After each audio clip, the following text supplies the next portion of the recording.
science delusion is the belief that science already understands the nature of reality in principle, leaving only the details to be filled in. This is a very widespread belief in our society. It's the kind of belief system of people who say, I don't believe in God, I believe in science.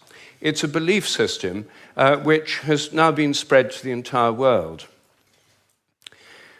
But there's a conflict in the heart of science between science as a method of inquiry based on reason, evidence, hypothesis, and collective investigation, and science as a belief system or a worldview. And unfortunately, the worldview aspect of science has come to inhibit and constrict the free inquiry, which is the very lifeblood of the scientific endeavor. Since the late 19th century, science has been conducted under the aspect of a belief system or worldview, which is essentially that of materialism, philosophical materialism. And the sciences are now wholly owned subsidiaries of the materialist worldview. I think that as we break out of it, the sciences will be regenerated. What I do in my book, The Science Delusion, which is called Science Set Free in the United States, is take the 10 dogmas or assumptions of science and turn them into questions, seeing how well they stand up if you look at them scientifically. None of them stand up very well. What I'm going to do is first run through what these 10 dogmas are, and then I'll only have time to discuss one or two of them in a bit more detail. But essentially, the 10 dogmas, which are the default worldview of most educated people all over the world, are first that nature is mechanical or machine-like. The universe is like a machine, animals and plants are like machines, we're like machines. In fact, we are machines. We're lumbering robots, in Richard Dawkins' vivid phrase, with brains that are genetically programmed computers. Second, matter is unconscious. The whole universe is made up of unconscious matter. There's no consciousness in stars, in galaxies, in planets, in animals, in plants, and there ought not to be any in us either, if this theory is true. So a lot of the philosophy of mind over the last 100 years is trying to prove that we're not really conscious at all. So the matter's unconscious, then the laws of nature are fixed. This is dogma 3. The laws of nature are the same now as they were at the time of the Big Bang, and they'll be the same forever. Not just the laws, but the constants of nature are fixed, which is why they're called constants. Dogma 4, the total amount of matter and energy is always the same. It never changes in total quantity, except at the moment of the Big Bang, when it all sprang into existence from nowhere in a single instant. The 5th dogma is that nature is purposeless. There are no purposes in all nature, and the evolutionary process has no purpose or direction. Dogma 6, biological heredity is material. Everything you inherit is in your genes, or in epigenetic modifications of the genes, or in cytoplasmic inheritance. It's material. Dogma 7, memories are stored inside your brain as material traces. Somehow everything you remember is in your brain in modified nerve endings, phosphorylated proteins. No one knows how it works, but nevertheless, almost everyone in the scientific world believes it must be in the brain. Dogma 8, your mind is inside your head. All your consciousness is the activity of your brain and nothing more. Dogma 9, which follows from dogma 8, psychic phenomena like telepathy are impossible. Your thoughts and intentions cannot have any effect at a distance because your mind's inside your head. Therefore, all the apparent evidence for telepathy and other psychic phenomena is illusory. People believe these things happen, but it's just because they don't know enough about statistics, or they're deceived by coincidences, or it's wishful thinking. And dogma 10, mechanistic medicine is the only kind that really works. That's why governments only fund research into mechanistic medicine and ignore complementary and alternative therapies. Those can't possibly really work because they're not mechanistic. They may appear to work because people would have got better anyway, or because of the placebo effect. But the only kind that really works is mechanistic medicine.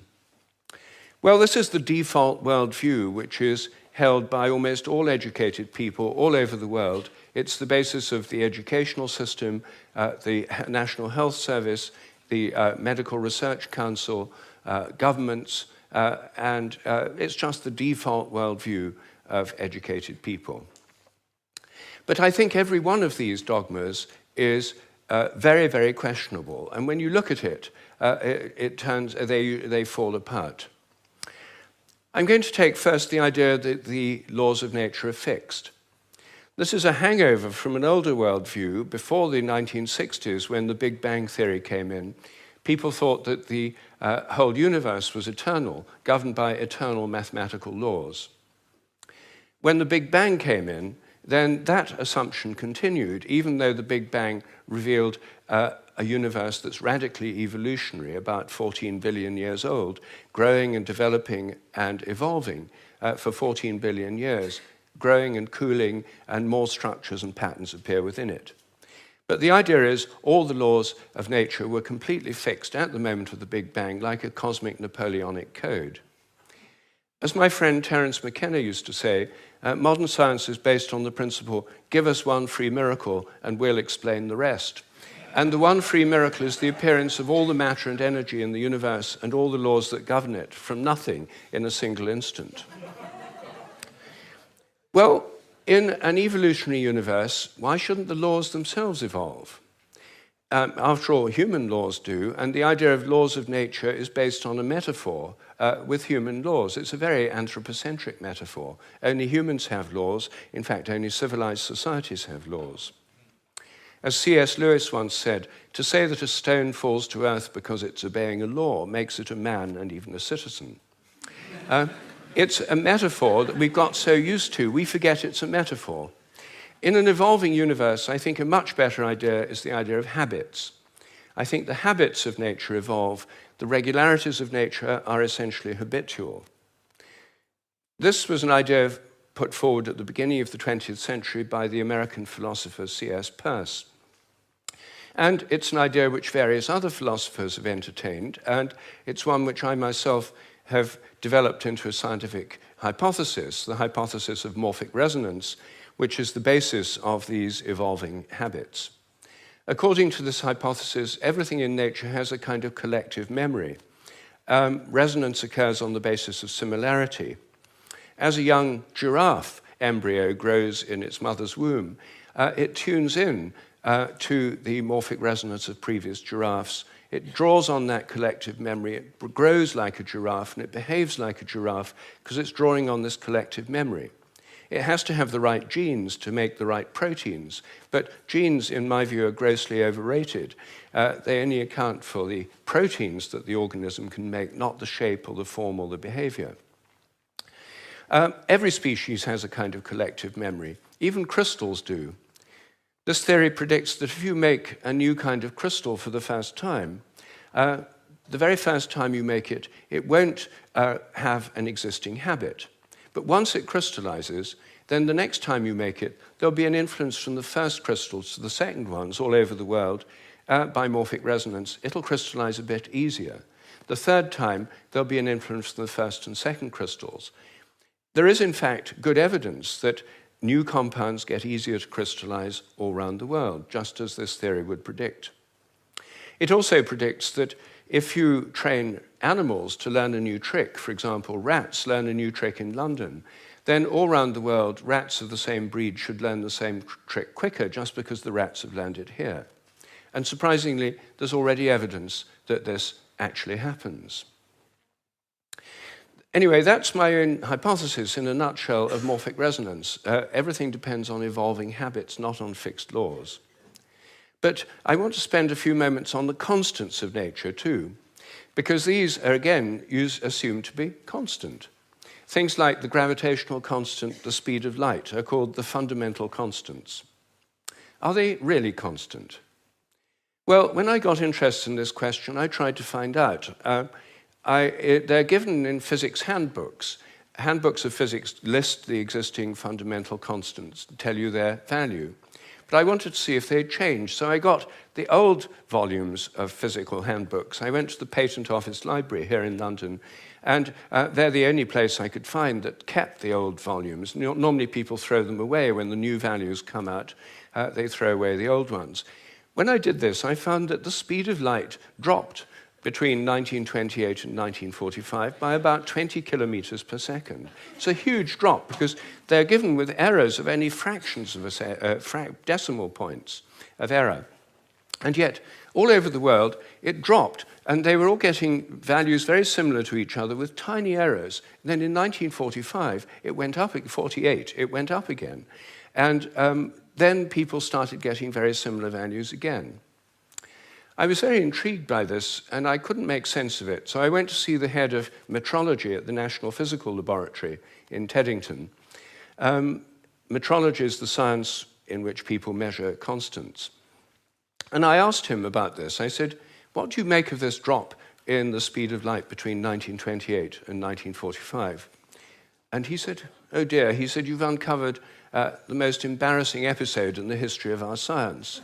So I said, well, could the speed of light have actually dropped? And that would have amazing implications if so. He said, no, of course it couldn't have actually dropped. It's a constant. So, well then how do you explain the fact everyone was finding it going much slower during that period? Is it because they were fudging their results to get what they thought other people should be getting, and the whole thing was just produced in the minds of physicists? We don't like to use the word fudge. I said, well, what do you prefer? He said, well, we prefer to call it intellectual phase locking.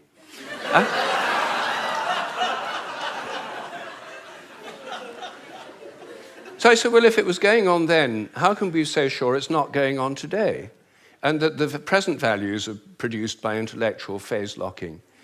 And he said, oh, we know that's not the case. I said, how do we know? He said, we've solved the problem. And I said, well, how? He said, well, we fixed the speed of light by definition in 1972. So I said, but it might still change. He said, yes, but we'd never know it because we've defined the meter in terms of the speed of light. So the units had changed with it. So he looked very pleased about that. They'd fixed that problem. But I said, well, then what about big G? The gravitational constant, known in the trade as big G, is written with a capital G, Newton's universal gravitational constant. That's varied by more than 1.3% in recent years. And it seems to vary from place to place and from time to time. And he said, oh, well, those are just errors. And unfortunately, there are quite big errors with big G. So I said, well, what if it's really changing? I mean, perhaps it is really changing. And then I looked at how they do it. What happens is they measure it in different labs. They get different values on different days, and then they average them.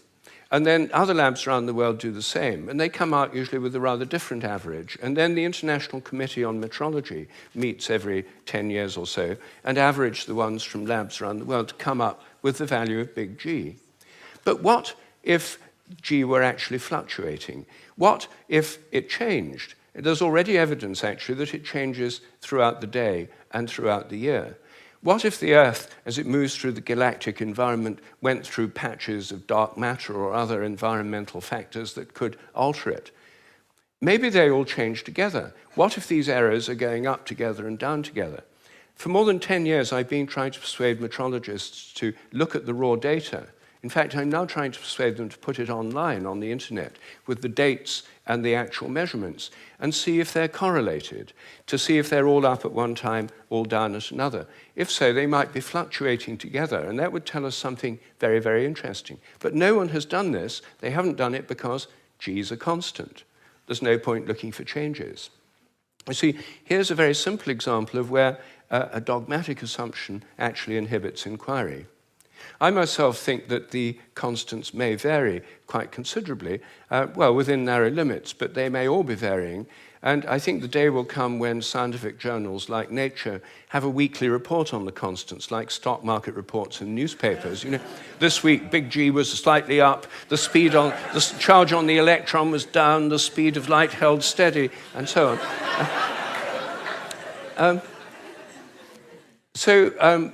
That's one area, just one area where I think thinking less dogmatically could open things up.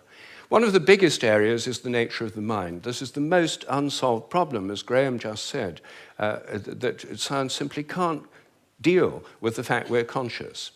And it can't deal with the fact that our thoughts don't seem to be inside our brains.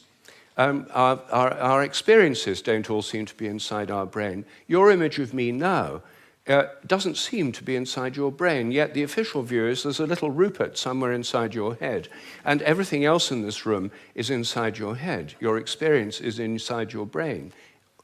I'm suggesting actually that vision involves an outward projection of images. What you're seeing is in your mind, but not inside your head.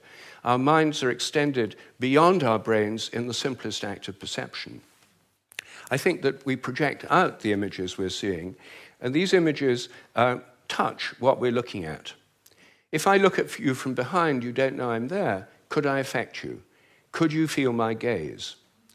There's a great deal of evidence that people can. The sense of being stared at is an extremely common experience, and recent experimental research suggests it's real. Animals seem to have it too. I think it probably evolved in the context of predator-prey relationships. Prey animals that could feel the gaze of a predator would survive better than those that couldn't. This would lead to a whole new way of thinking about ecological relationships between predators and prey, also about the extent of our minds. If we look at distant stars, I think our minds reach out in a sense to touch those stars and literally extend out over astronomical distances. They're not just inside our heads. Now, it may seem astonishing that this is a topic of debate in the 21st century. We know so little about our own minds that where our images are is a hot topic of debate within consciousness studies right now. I don't have time to deal with any more of these dogmas, but every single one of them is questionable. If one questions it, new forms of research, new possibilities open up. And I think as we question these dogmas that have held back science so long, science will undergo a reflowering, a renaissance. I'm a total believer in the importance of science. I've spent my whole life as a research scientist, my whole career. But I think by moving beyond these dogmas, it can be regenerated. Once again, it can become interesting and, I hope, life-affirming. Thank you.